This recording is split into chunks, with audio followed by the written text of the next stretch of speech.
Hey, this is Meridith, Elliott, Powell, and welcome. It is once again Saturday morning, 9 a.m. Eastern, and I hope it is time for your favorite show because it is time for my favorite show, Sales Logic. I am here with my co-host, Mark Hunter. Good morning, Mark. Good morning to you, your favorite show. Maybe you have a limited, no, it is a great show. Hey, we enjoy doing it every Saturday morning.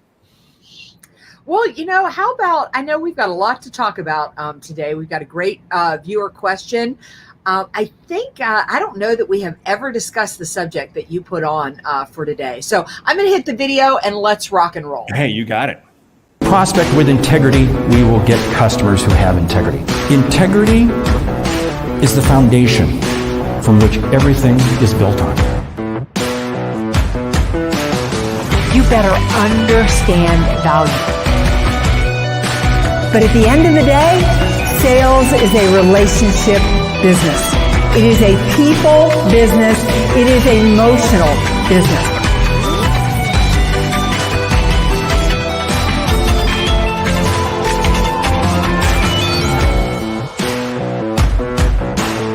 This is Sales Logic. It is Sales Logic. Welcome again, 9 a.m. Eastern. I am Meridith Elliott Powell. My co-host is Mark Hunter. And let me just give you a quick overview of how the show works and we can dive in. Every week we come to you usually at 9 a.m. Eastern, unless we have a small conflict on the schedule.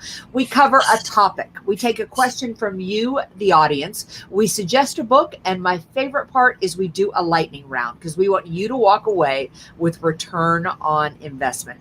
Now, Mark, it has been a week. It has been a busy week. It has been a COVID variant week.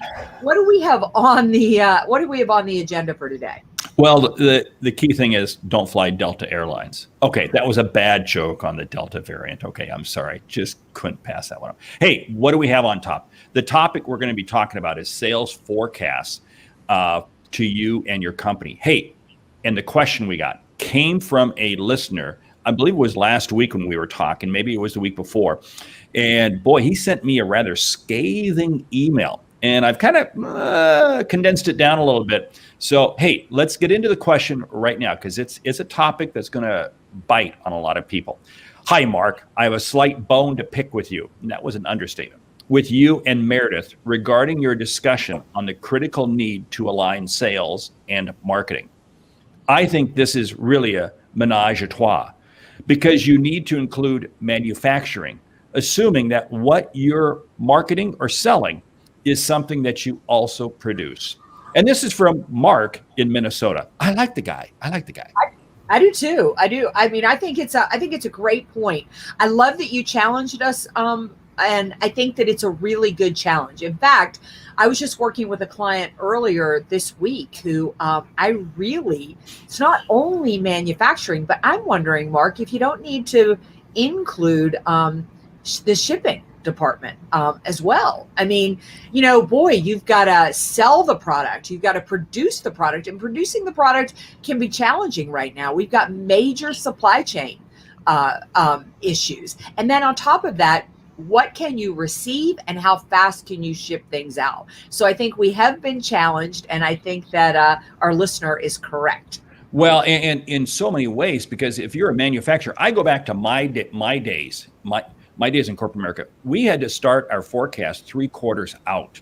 And the reason we had to do 3 quarters out, because in our processing plants, we had ingredients that were coming in from multiple countries. So you had boats to arrange, you had containers to arrange, and also as products were assembled, they would come in from different manufacturing facilities, different processing facilities. And again, what would happen is you get all kinds of potential, delays. And when you add to it consumer seasonality to products and the whole supply chain, yes, forecasting becomes a very critical issue that salespeople look at forecasts as, hey, am I going to make my number? I'm going to sandbag my number so I look good. Problem is, sandbagging the number messes up manufacturing, messes up supply chain, messes up everybody else. Thank you, sales. You just did everybody a disservice so you could look good. Well, I mean, I think, John Register just popped in here. Good morning, John. We love having you here. And he said basically the entire supply chain. Here's the other thing is that right now, if you do include everybody, and you're right, we should have included everybody last week, the alignment of everybody, you can actually help manufacturing and you can help the supply chain. One of the biggest challenges right now is that the supply chain is backed up, and that's all over the map, depending upon what type of industry.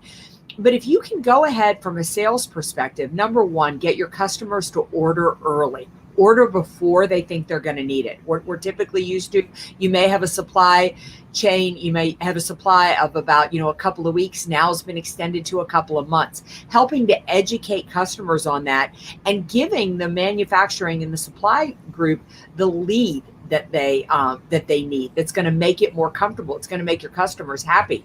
So I agree. I mean, you want to talk about competitive advantage. Here's a major opportunity. If you can get your supply chain manager, if you can get your manufacturing, if you can get marketing and sales all in a room and working on the same page and helping each other, you're going to do a lot to drive sales.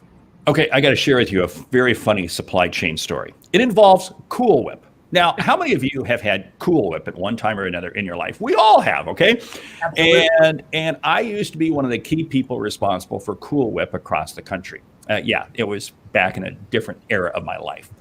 And it was very interesting, but Cool Whip is something you cannot transport across the Rocky Mountains due to the altitude, due to containers exploding. Yep, okay, so we manufactured it on the West Coast for the West Coast.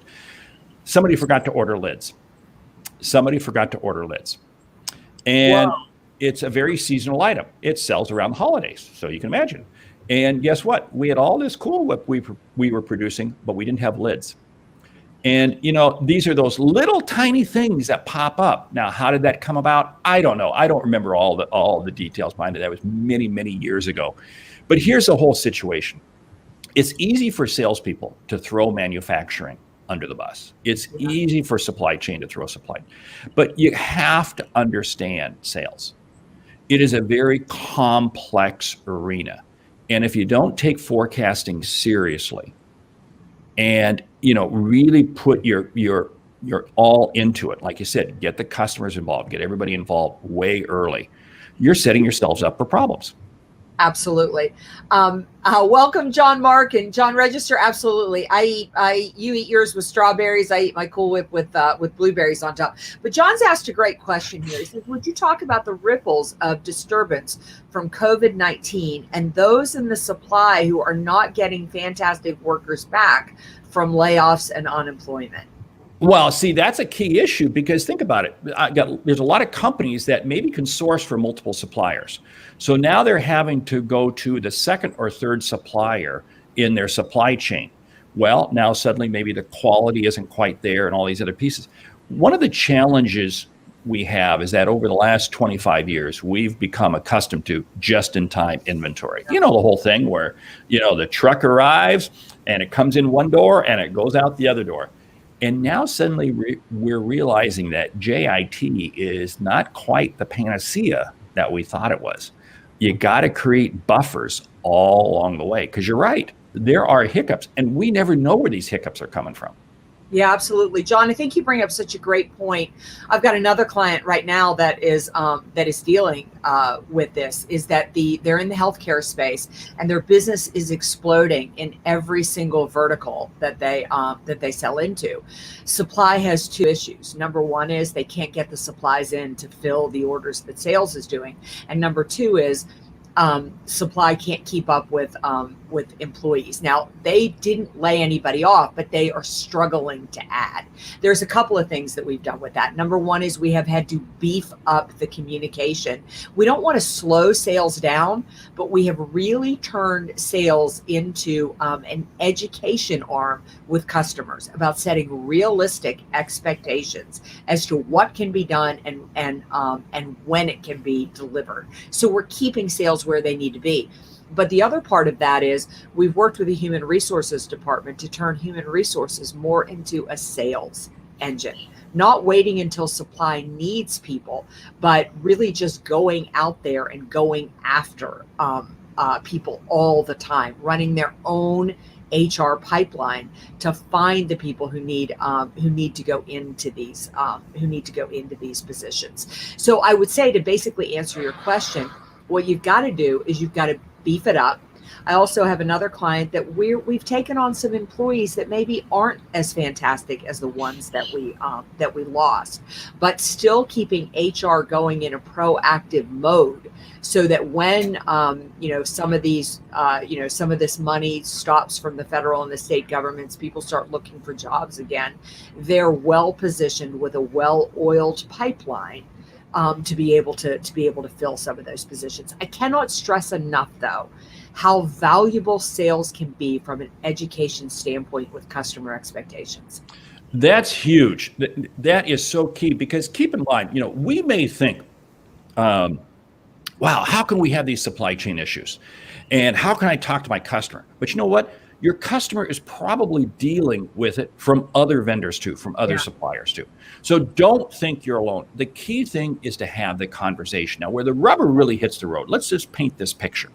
There's a lot of companies out there that sell their goods to basically retailers who turn around and resell their goods. Now, think about this. If you're selling to Amazon and Walmart, those are the two big gorillas. So, you have limited supply. And you have all these retailers that have ordered product from you. And yet Amazon and Walmart, where do you draw the line in terms of who you cut and who you supply? These are very critical conversations. And it goes back to, the answer is not found when you're allocating inventory. The answer is found in the relationships you've developed before you get to that point.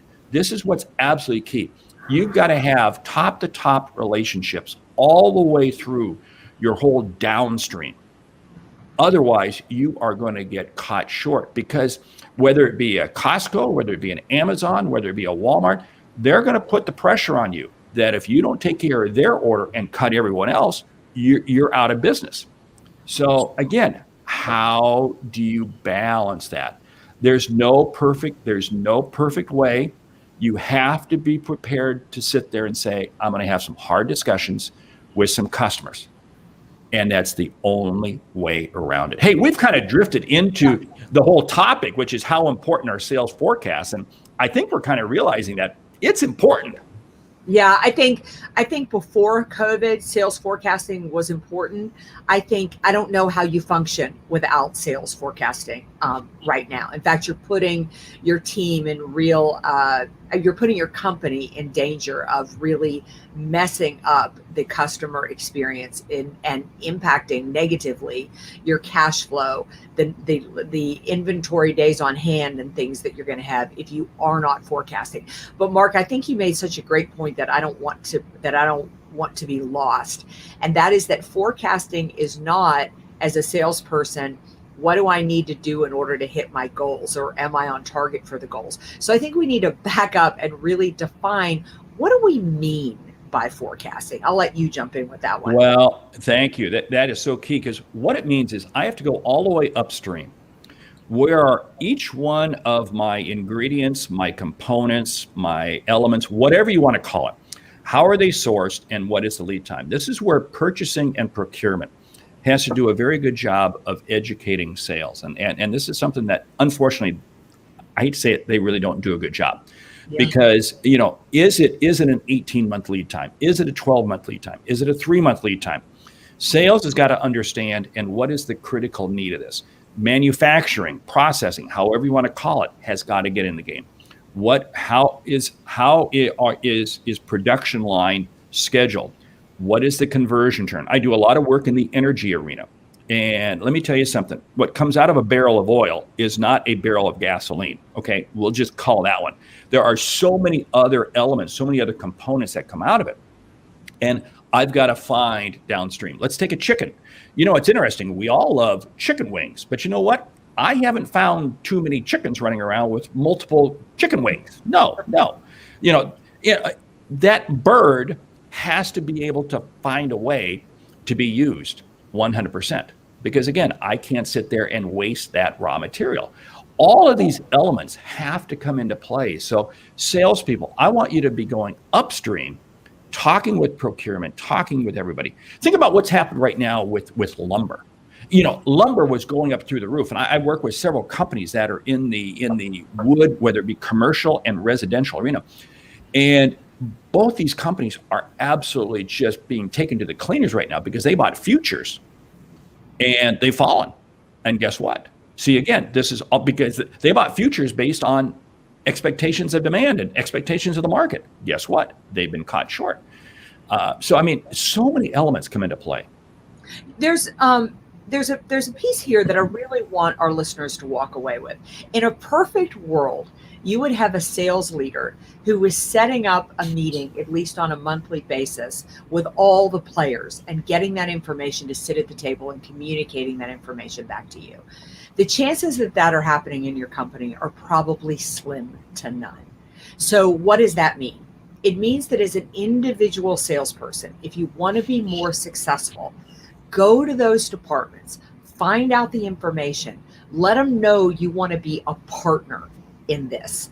And first of all, they are going to break their neck to help you out. They are going to do everything that they can do to get your products and your services delivered on time and at high quality. The other is you're going to gain the information you need to really be able to communicate effectively with your customers. A customer would be so happy right now to sit down and have a conversation with a salesperson that was honest, that said, it's going to take us 3 to 6 months to get that product and be able to install it.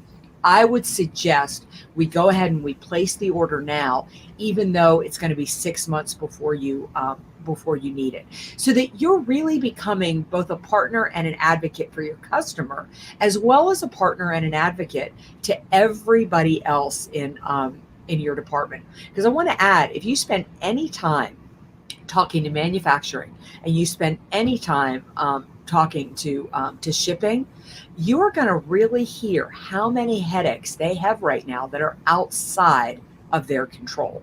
Even if they're telling you they can get a product in 3 months, they're guessing at that. They don't know, because who knows? And then add in their costs of what it takes to get something across the ocean right now. They are living in uncertainty. And be proactive with your customers. I can't stress this enough. Share with them stories. Share with them things as to happening in other things. So you begin to kind of prepare them for what could happen. Now, you don't want to be the doomsayer out there. No, but you need to condition them. And here's what they're going to appreciate you for this. They are going to thank you for this because you're willing to bring to them insights and information. Now, this isn't to sit there and say that you're going to kick your feet back and relax. Well, when we get the product, we'll ship it to you. No. You want to demonstrate that you're being proactive, what you're doing. But you have to be conditioning them. This goes back to this whole thing. You got to create the relationships ahead of time before you get into these issues. Because here's the other thing. No nightmare situation lasts forever. No. I mean, we've got major supply chain, major inventory, major production issues right now. But you know what? Just as we've seen in lumber, it changed. We'll see it change in the automotive industry. We're going to see it continue to change in various industries. But it never precludes you, sales, from being very diligent about the whole forecasting process. Hey, time is slipping away. We should jump into the book and then get to the lightning round. The book, Extreme Ownership, How U.S. Navy SEALs Lead and Win.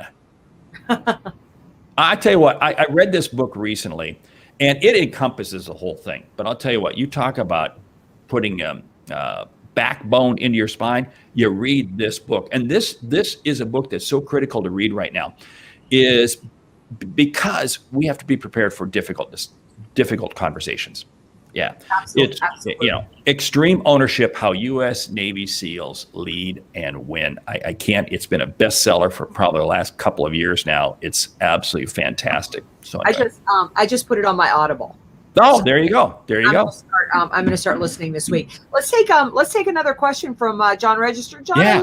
You're piping in and asking questions. Part of my business is professional speaking to Fortune 250 companies. What should I be thinking about in supply chain futures for this part of my business? The sun will still come up in the morning, okay? No matter how dark it might seem. And this is what's so key. It really comes down to the quality of your relationships, the level of information, and the fact that, you know what, nothing is permanent. That's the way I look at it.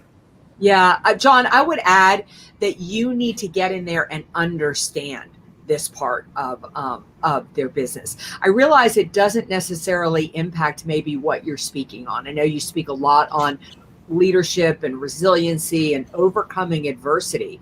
So, you know, it may not be what they offer up as information, but when you're doing those interviews, ask them, say, talk to me about customer relationships. Talk to me about in the products and services that you're delivering, what's working right now, what isn't working. A lot of my clients are having supply chain issues.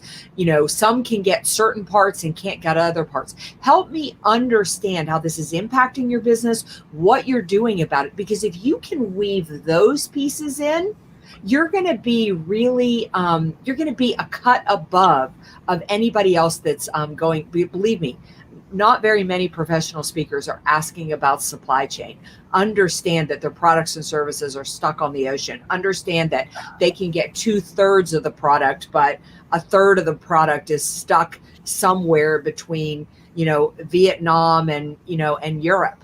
So getting in and understanding that and then weaving a little bit of that in there is going to be incredible, valuable. Terry Brock is with us this morning. Wow, I am honored. Big Terry Brock fan. We're in an unprecedented time of change. Successful sales leaders become more proactive. Think like Navy SEALs. That is so true. I mean, they're so well positioned to overcome adversity. Mark, what's the name of the book again? Extreme Ownership: How U.S. Navy SEALs Lead and Win. And right. Can't recommend it enough. Hey, one final piece. Salespeople, get out on your production floor. You've got customers that you sell to. Get in, see their warehouses. Over the years, I've had the opportunity to tour manufacturing facilities in China, in Europe, all over the place. I've been in oil refineries. And I'll tell you what, all these elements, what does it do? It begins to help give you a perception. When I had the chance to literally walk on the floor of Boeing manufacturing facility, watching them produce the 777, absolutely amazing. Get involved, and this makes you more knowledgeable. Hey, we gotta move along here. Lightning round. Are you ready? I'm ready. Okay. Top strategies to deliver better forecasts. Number one is the fact that, you know, what Mark just said, as a salesperson, you have got to be proactive. Understand the full business and everything that is going in to delivering the sales. I just want to add to this. I know it's a lightning round and I'm going on too long, but we have maybe sounded a little bit negative today with the supply chain issues, but in every negativity, that's where the opportunity is. I mean, this is where you really have a chance to shine as a salesperson, both for your customer and the company, and take the ownership to intimately understand what's going on with the sales cycle and then use that to be more effective. Hey, quit sandbagging, forecast the real numbers. Do what you can to get ahead. Once you understand the challenges, do what you can do to help the team forecast better. You know, Mark just said the real numbers, but if it's going to take 3 months, what is that forecasting going to look like? Go downstream, go all the way downstream to where your product is ultimately used, consumed, disappears, whatever it is. Understand what happens to it after it leaves your place. Use the CRM, your customer relationship management system. Much as you don't want to, salespeople, you cannot live without this and you cannot forecast without it. You can pull great reports out of this that can really help you forecast better. Get to know your purchasing and procurement people. Understand the lead times that they work under. Really look at your forecasting numbers every single quarter at least, and really go back and make adjustments for them. We tend to forecast for the year, but there's so much moving. Personally, I adjust my forecasts every month. but asking yourself, what is the reality of what we can sell? What do we need to adjust and do differently in order to be more effective and sell better? Get to know your logistics department, your freight department, your shipping department, whatever they're called, because at the end of the day, if there's one truck that gets out, you may want you to have a relationship so it's your truck for your customer.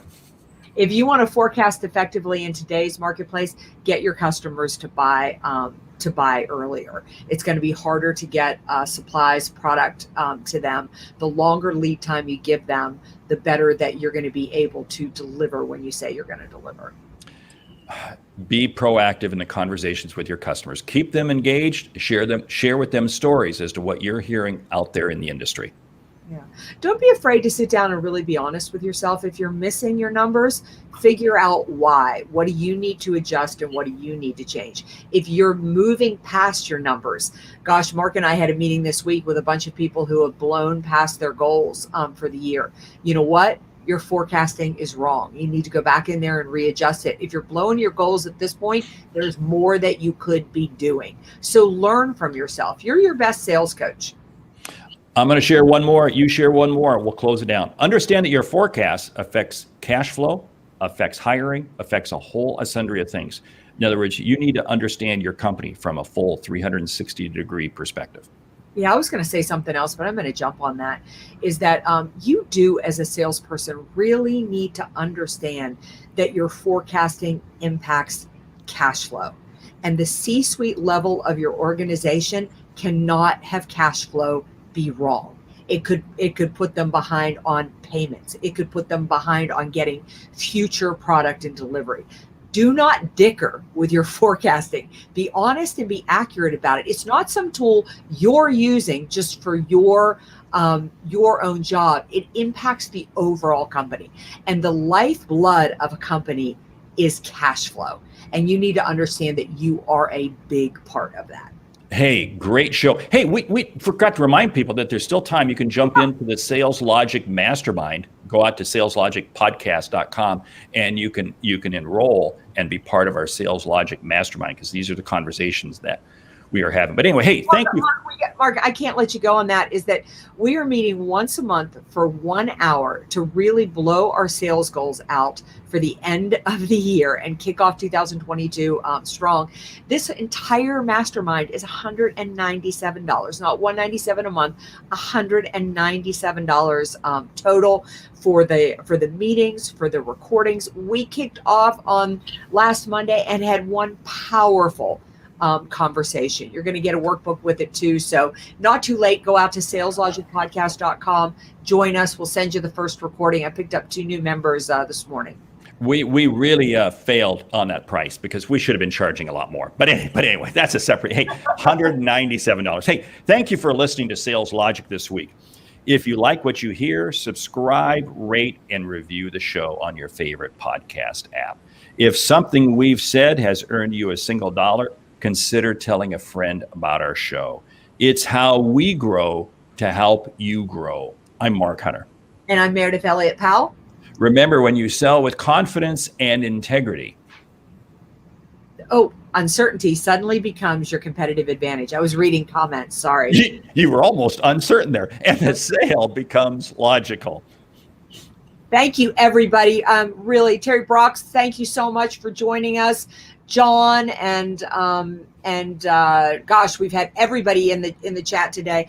Really love it when you join us. Really love it when you chime in. We'll have this recording set up, sent out to you. Remember to join us right back here next week, 9:00 Eastern. We'll have another topic, another show. If you have questions, go to saleslogicpodcast.com, enter them there, and you will be featured on the show. We'll see you next week.